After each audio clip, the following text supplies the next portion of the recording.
Your TV is literally a patented mind control device, and it's designed to I wonder where you heard this before.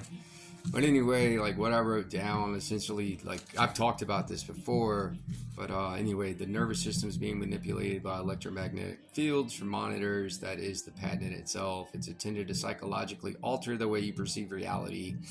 The more one consumes or watches television, the more one goes into an alpha brainwave state, which is the slow and receptive pattern that accepts images and suggestions into one's conscious mind with little to no critical thinking. But the biggest thing that you can't read in books or any Wikipedia or anything like that I'm trying to share with you is that what happens is there is only one subconscious mind, okay? Each of us as individuals is like a privatized immediate conscious awareness, and that's essentially what makes us us. But at the bottom fundamental layer of reality or existence, there's just the subconscious mind, this one mind. So even through your privatized individual immediate awareness, if you are perceiving or observing images, right, the subconscious mind doesn't know if you're looking at some silly monitor or if you're imagining these things within your head or if you're just perceiving them in your external world while you're out and about doing stuff, right? But when you start having a emotional or conscious response, like the images are eliciting a reaction from you, that is when you start to create and manifest what you're seeing through these televisions. But that's just the image portion, the suggestibility. I keep trying to explain, like William James People, Boris Sidis, who was the father of William James Sidis, which is like the smartest individual that ever lived by far.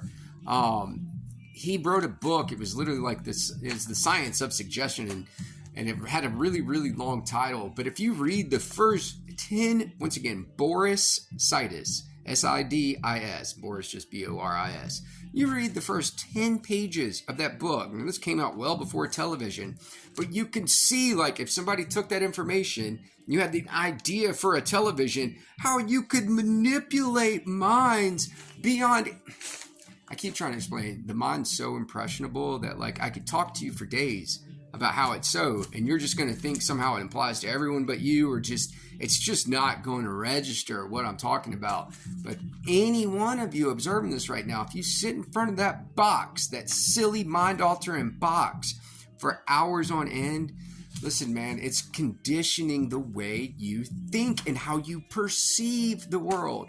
Remember, I even shared on here studies that were done at the beginning of last century where they not only showed how television has this radical impact on mind, but even just the written language. Like, they basically went down to these remote tribes in Africa and did all these, evaluations and testings with them and literally found out, like, their tactile receptivity, the way you go about acquiring sense datum, is completely different from us. And the ones that were never exposed to the written word are like, they're more engaging with the reality. Like, if you put them in front of a television, they can't even see all of it at once. Like, they have to look at a corner and then they'll look at a right corner because it's just so foreign to them. That's not how they know how to. They interact with the world. The world's like an extension of them. They're not some passive consumer. That was the verbiage that was used, which is what we have all been conditioned. I keep trying to explain. None of us in the West know how to perceive reality for the most part. That's kind of what I'm talking about.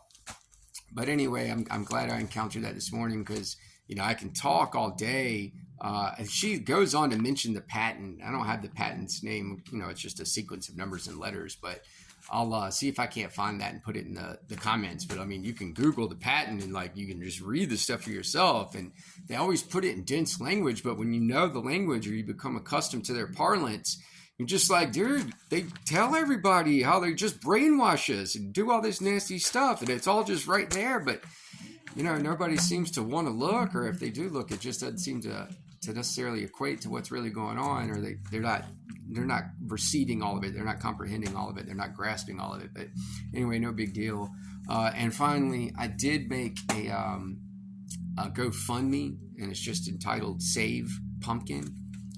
Simply because, dude, I've even gone door to door knocking, trying to do free labor. But once again, I'm in the ghetto. I'm stuck. I've only got a few days till I'm either going to be released on it doesn't matter. I have a Cash App on my profile and a GoFundMe for my cat. And dude, I am at the complete mercy of others at this point. And as soon as somebody's willing to offer like a, you know, good helping hand, you're not going to regret it, man. Because when I can get my cat and move beyond all this, like all I'm going to be doing is sharing as much knowledge, love, and truth as I possibly can. Like I'm going to come out on the other end of this bigger, better, and stronger than I ever was, and not in some materialistic sense. I mean, more formidable as a source of divine light. And I hope that resonates or makes sense with those of you paying attention or offering your mind. But I love you guys. Save pumpkin. Oh, and I guess I can read this. This is just like sometimes I do read on here like little notes I make to myself. But consciousness, and then in parentheses, the one subconscious mind and its individual privatized versions of immediate awareness, which is essentially what you are, man, is all that objectively or really exists. And remember, real is defined by physics, just means like it's only brought to fruition or it's only realized into being through your perception or observation. So anything that would quote unquote really, or anything that's quote unquote real, in fact, is just consciousness. So it then becomes self-apparent that the totality represented by the word existence is a conscious experience, and subsequently equates reality to both a mental production and interpretation, to which both the utilities of phenomenology and metaphysics are best suited for investigation and analyzation. Phenomenology is the study of conscious experience, and metaphysics is the study into the fundamental nature of reality. And you know, those are books from like Sartre and Leibniz and Descartes and all the philosophy I've talked on here in the past, and that I'll continue to do more so of. But like I said, when I transition beyond all this, dude, I'm gonna hit the ground running. So with such a pace, I'm gonna have to take flight, I guess. But anyway, I love you guys. Bye.